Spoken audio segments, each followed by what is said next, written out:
Hey guys, so I am back with a new video. So this one is a bit of a mini rant slash a re-education of the masses.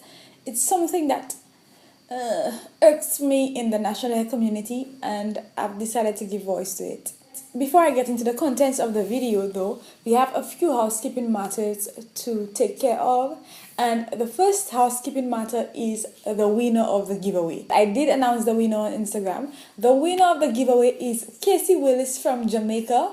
So congratulate Casey, and hopefully you guys would be luckier next time around. So share the videos, comment, like, subscribe so that we can have our next giveaway as soon as possible. Also, you would have realized by now that I introduced a new series to my channel, and I hope you guys are really enjoying this series. I am thoroughly enjoying it, and I have quite a few natural friends, so I have quite a few people to share with you guys. And this series is the Conversations with Curl Friends series, where I introduce you to my friends who are natural, and I allow them to tell their stories of what being natural has been for them, what their experience has been, and the little tidbits of wisdom that everyone has. On to my mini rant. My mini rant is about the misappropriation of the term fussy textures. It is also about how I feel like I am being forced to use the hair typing system, and also about the behavior of fussy naturals. First point, the misappropriation of the title of the term of the characteristics for fussy hair. Oh my goodness, guys. Gone are the days when having fussy hair meant you got the short end of the stick, because this is how it was initially in the natural hair community. And thanks to a few people who labored on behalf of fussy naturals to get them to equal standing, it's beginning to change, I hope. But fussy naturals are still considered the tail end of the natural spectrum. They're the least desirable to some people. Not to me, obviously, because I fall in this category. And I quite love my hair. I don't know what I would do with any other hair type. But guys, people are maximizing on the popularity of the conversation about fussy naturals right now, because I see many people who are nowhere close to having fussy hair claiming and labeling their videos as fussy type hair in order to get the views of fussy naturals. This is my first annoyance. This is my first annoyance with the natural hair community at the moment. I see it all the time, and initially I thought it was miseducation because the hair typing system in itself is complicated and leaves room for error. But guys, I am seeing it done way too much for it to be miseducation. Some people are profiting off using fussy textures in their video titles, and it is annoying.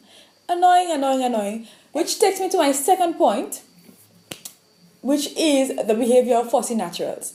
I think some fussy naturals are so desperate to have looser textures that they flock to those bloggers and vloggers who claim to have fussy hair when in fact they have a looser texture. Because fussy naturals, for some reason, have not learned to love and accept and appreciate their hair type. So they are trying to convince themselves that they can moisturize their hair into looser textures. This is not the case. If you have fussy hair, this is what you have, and you need to get to the place of acceptance where you can say, okay, my hair is beautiful, just as beautiful as any other natural hair type. And being in denial and flocking towards looser textured hair, which claims to be fussy hair, in hopes that your hair would turn out this way, is not going to help you along your natural hair journey.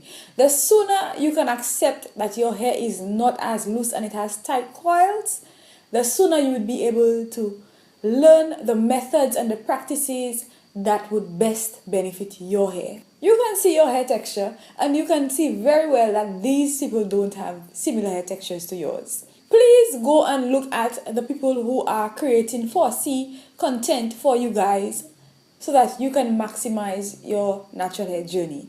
And quite a few fussy naturals end up being quite frustrated with the natural hair journey, and it is because you're not applying the techniques that would work best for your hair.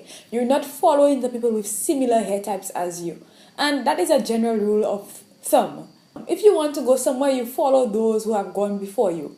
And if it is that you want long 4B, 4C hair, I'm not saying that 3B, 3C, 4A hair vloggers don't have any content that would help you, but you are better suited to learning from somebody with 4B, 4C hair who have reached the lengths that you desire.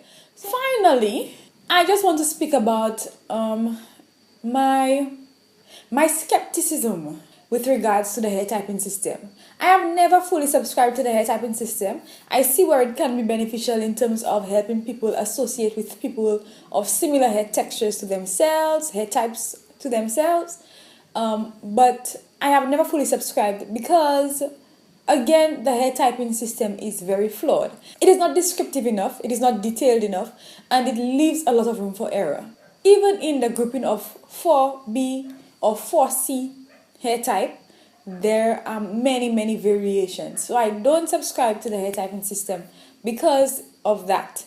Also, I find that people have used the hair typing system as a crutch and as a tool of divisiveness. I find that it's been used to perpetuate elements of colorism and separation in the natural hair community, so I don't like it. Because people with looser textures feel that they are superior, or people with tighter coils believe that people with looser textures are superior. However, I find myself being forced to use the hair typing system because this is the only characteristic of hair that majority of the natural hair community subscribes to. And the hair typing system has no bearing on how you manage your hair.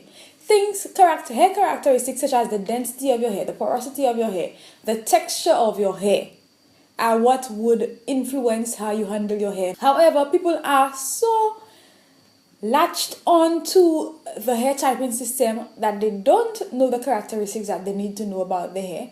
And so I find myself having to identify or having to utilize the hair typing system just to get the audience who my hair videos are targeted towards to see my videos in the first place. So this is just my take on the hair typing system and all of the issues surrounding the hair typing system in the natural hair community.